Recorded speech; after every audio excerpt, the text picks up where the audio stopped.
സ്ത്രീ സുരക്ഷാ പെൻഷനുമായി ബന്ധപ്പെട്ട് വളരെ പ്രധാനപ്പെട്ട ഒരു വീഡിയോ ആണ്. കഴിഞ്ഞ ദിവസം നമ്മൾ മറ്റുള്ള സർക്കാരിൻ്റെ സാമൂഹ്യ സുരക്ഷാ പെൻഷനെ കുറിച്ചിട്ടൊരു വീഡിയോ ചെയ്യുകയുണ്ടായി. അപ്പോൾ അതിൽ നിന്നും വ്യത്യസ്തമായിട്ട് നമുക്ക് സ്ത്രീജനങ്ങൾക്ക് 1000 രൂപ ലഭിക്കുന്ന പദ്ധതിയെക്കുറിച്ച് നിരവധി വീഡിയോകൾ നമ്മൾ ST ചാനലിൽ ചെയ്തിട്ടുണ്ട്. അപ്പോൾ മാർച്ചിന് ശേഷം അത് ലഭിക്കുന്നില്ല എന്ന് പറഞ്ഞ് നിരവധി ആളുകൾ നമ്മുടെ സെൻറ്ററിൽ അപ്രോച്ച് ചെയ്യുകയുണ്ടായി. അപ്പോൾ അതിൻ്റെ കാര്യങ്ങൾ ജസ്റ്റ് ഞാൻ ഈ വീഡിയോയിൽ ഒന്ന് പറഞ്ഞു തരാം. അപ്പോൾ അതിനകത്ത് കുറച്ച് ശ്രദ്ധിക്കേണ്ട കാര്യങ്ങളുണ്ട്. അപ്പോൾ അത് ചെയ്തിട്ടില്ലാത്ത ആൾക്കാർ കമൻറ്റ് ചെയ്ത് കഴിഞ്ഞാൽ അതിൻ്റെ ഡീറ്റെയിൽസും നമ്മൾ ഈ വീഡിയോയിൽ പറഞ്ഞു തരുന്നതായിരിക്കും.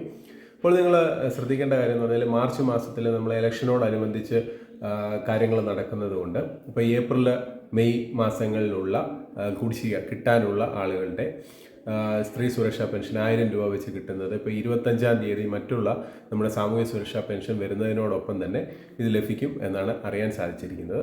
അത് ലഭിക്കണം എന്നുണ്ടെങ്കിൽ നിങ്ങൾ കുറച്ച് കാര്യങ്ങൾ ശ്രദ്ധിക്കേണ്ടതുണ്ട്. അതാണ് ഞാൻ ഈ വീഡിയോയിൽ പറയുന്നത്. ആദ്യം തന്നെ ഈ അപേക്ഷ കൊടുത്ത ആളുകൾ, അതായത് 16 ലക്ഷത്തിലധികം ആളുകൾക്ക് വേണ്ടിയിട്ട് ഉണ്ടാക്കിയ ഒരു പദ്ധതിയാണ് ഈ സ്ത്രീ സുരക്ഷാ പെൻഷൻ പദ്ധതി. അപ്പം അതിൽ ഇപ്പോൾ ഒരു 18 ലക്ഷത്തോളം ആളുകൾ ഈ പറഞ്ഞ പോലെ അപേക്ഷ സമർപ്പിക്കുകയുണ്ടായി. അപ്പോൾ അതിൽ ഏകദേശം ഒരു 2-2.5 ലക്ഷം ആളുകളുടെ അപേക്ഷകൾ റിജക്റ്റ് ആകുകയും അതിനകത്ത് കുറച്ച് കാരണങ്ങളും കൊടുത്തിട്ടുണ്ട്. അപ്പോൾ നിങ്ങൾ സേവന പെൻഷൻ സൈറ്റിൽ കയറി ഈ കാര്യങ്ങൾ ചെക്ക് ചെയ്യുക. ഇതെന്ത് റിജക്റ്റ് ആയിട്ടുണ്ടോ അതോ മറ്റുള്ള കാര്യങ്ങൾ എന്തുകൊണ്ടാണ് നിങ്ങൾക്ക് ലഭിക്കാതിരിക്കുന്നത്, എത്ര ഗഡു ലഭിച്ചു തുടങ്ങിയ എല്ലാ കാര്യങ്ങളും നിങ്ങൾക്ക് സേവനയിലൂടെ അറിയാൻ സാധിക്കും. അതോടൊപ്പം തന്നെ വേറൊരു കാര്യം ശ്രദ്ധിക്കേണ്ടതെന്ന് പറഞ്ഞാൽ മറ്റ് സേവന പെൻഷൻ പോലെ തന്നെ സാമൂഹ്യ സുരക്ഷാ പെൻഷൻ പോലെ തന്നെ നമ്മൾ ശ്രദ്ധിക്കേണ്ട കാര്യം എന്ന് പറഞ്ഞാൽ നമുക്ക് ഇതിന് മസ്റ്ററിങ് കൃത്യമായിട്ട് ഓരോ വർഷങ്ങളിലും ചെയ്യേണ്ടതാണ്. അപ്പോൾ അത് ആധാർ അനുസൃതമായിട്ട് നിങ്ങൾ ഈ പറഞ്ഞ പോലെ സെൻറ്ററുകളിൽ നിന്നും ഒരു വർഷം കഴിയുന്ന മുറയ്ക്ക് നിങ്ങൾ ഈ സർട്ടിഫിക്കറ്റ് സമർപ്പിക്കേണ്ടതാണ്. അത് സമർപ്പിച്ചാലേ ഈ പെൻഷൻ ആയിട്ട് ലഭിക്കുകയുള്ളൂ. പിന്നെ വേറൊരു കാര്യം ശ്രദ്ധിക്കേണ്ടതെന്ന് പറഞ്ഞാൽ ഈ ലോജിനിൽ നിങ്ങൾക്ക് പല കാരണങ്ങൾ കൊണ്ട് ഇത് റിജക്ഷൻ വന്നിരിക്കാം. പക്ഷേ ഇത് നമ്മൾ ലോജിൻ ചെയ്യാത്ത ആളുകളുണ്ടെന്നുണ്ടെങ്കിൽ ഇത് അറിയത്തില്ല. അപ്പോൾ അത് എത്രയും പെട്ടെന്ന് തന്നെ നിങ്ങൾ ലോജിൻ ചെയ്ത് ഇതിൻ്റെ കാര്യങ്ങൾ മനസ്സിലാക്കി അത് റീസബ്മിറ്റ് ചെയ്ത് കഴിഞ്ഞാൽ ഈ പറഞ്ഞ പോലെ പെൻഷൻ നിങ്ങൾക്ക് ലഭിക്കുന്നതായിരിക്കും. അപ്പോൾ നമ്മൾ പുതിയ മന്ത്രിസഭ ഇപ്പോൾ രൂപീകരണം മറ്റും കഴിഞ്ഞതിനാൽ 25-ാം തീയതി മുതൽ ഇതിൻ്റെ വിതരണം പുനരാരംഭിക്കും എന്നാണ് അറിയാൻ സാധിച്ചിരിക്കുന്നത്. അപ്പോൾ നമ്മുടെ എല്ലാ സ്ത്രീജനങ്ങളിലും ഈ വാർത്ത ഒന്ന് നിങ്ങൾ ഷെയർ ചെയ്തെത്തിക്കുക. അതോടൊപ്പം തന്നെ ഈ പറഞ്ഞ കാര്യങ്ങളെല്ലാം നിങ്ങൾ ചെക്ക് ചെയ്തിട്ടുണ്ട് എന്ന് ഉറപ്പുവരുത്തുക. അതോടൊപ്പം നിങ്ങൾ ശ്രദ്ധിക്കേണ്ട മറ്റുള്ള കാര്യം എന്ന് പറഞ്ഞു കഴിഞ്ഞാൽ ഇതിലെ വരുമാന സർട്ടിഫിക്കറ്റ്, അതോടൊപ്പം തന്നെ 35 വയസ്സിനും 60 വയസ്സിനും ഇടയിലുള്ള സ്ത്രീജനങ്ങൾക്കാണ് ഈ പദ്ധതി നിലവിൽ നടപ്പാക്കിയിരിക്കുന്നത്. അതോടൊപ്പം തന്നെ AYA കാർഡ്, പിന്നെ അതുപോലെ മഞ്ഞ, പിങ്ക് ഉള്ള റേഷൻ കാർഡ് ഉള്ളവർക്കാണ് ഇപ്പോൾ ഈ ആനുകൂല്യം ലഭിക്കുന്നത്.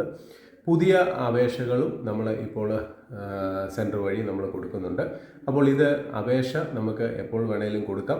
ഈ പറഞ്ഞ കാറ്റഗറി ആയിരിക്കണം ആളുകൾ എന്നുള്ളത് മാത്രമേ ഉള്ളൂ, അതിനകത്ത് നിബന്ധനയുള്ളൂ.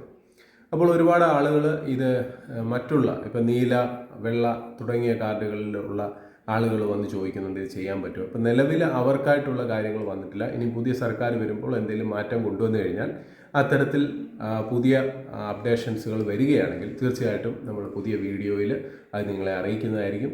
അതോടൊപ്പം തന്നെ നമ്മളത് ചെയ്തു കൊടുക്കുന്നതായിരിക്കും. നമ്മൾ ഈ കാര്യങ്ങൾ ചെയ്തതിൻ്റെ അടിസ്ഥാനത്തിലാണ് നമ്മൾ ഈ വീഡിയോ ചെയ്യുന്നത്.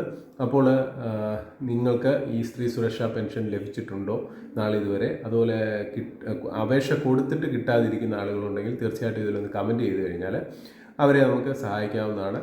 ഒരുപാട് ആളുകൾ കഴിഞ്ഞ വീഡിയോയിലും നമുക്ക് കമൻറ്റിൽ വന്നിട്ടുണ്ടായിരുന്നു. അപ്പോൾ അവർക്ക് നമ്മളെ വാട്സപ്പിലെ ലിങ്ക് ഷെയർ ചെയ്ത് കൊടുത്തപ്പോൾ അവർ കുറേ കാര്യങ്ങൾ അയച്ചു തന്ന് അതിൻ്റെ പ്രകാരം നമ്മളത് ക്ലിയർ ചെയ്ത് കൊടുക്കുകയുണ്ടായി. അപ്പോൾ അവർക്കത് പെൻഷൻ തുടർന്ന് ലഭിക്കുന്നുണ്ട് എന്നും മനസ്സിലാക്കാൻ സാധിച്ചിട്ടുണ്ട്. അപ്പോൾ അതുപോലെ തന്നെ നിങ്ങൾക്ക് എന്ത് പ്രശ്നങ്ങളുണ്ടെങ്കിലും, അതായത് ഈ സേവന പെൻഷന് മറ്റുള്ള സർക്കാർ അനുഷ്ഠിത പെൻഷനുകളുമായിട്ട് എന്തെങ്കിലും ബുദ്ധിമുട്ടുകളുണ്ടെങ്കിൽ ഞങ്ങളുടെ വീഡിയോയിൽ കമൻറ്റ് ചെയ്ത് കഴിഞ്ഞാൽ തീർച്ചയായിട്ടും ഞങ്ങൾ നിങ്ങളെ സഹായിക്കുന്നതായിരിക്കും. അതോടൊപ്പം തന്നെ ഈ വീഡിയോ ഇഷ്ടപ്പെട്ടിട്ടുണ്ടെങ്കിൽ തീർച്ചയായിട്ടും നിങ്ങളൊന്ന് ലൈക്ക് ചെയ്യുക, ഷെയർ ചെയ്യുക, കമൻറ്റ് ചെയ്യുക. ഹൃദയപൂർവ്വം നിങ്ങളുടെ സ്വന്തം ST channel. Bye bye and take care.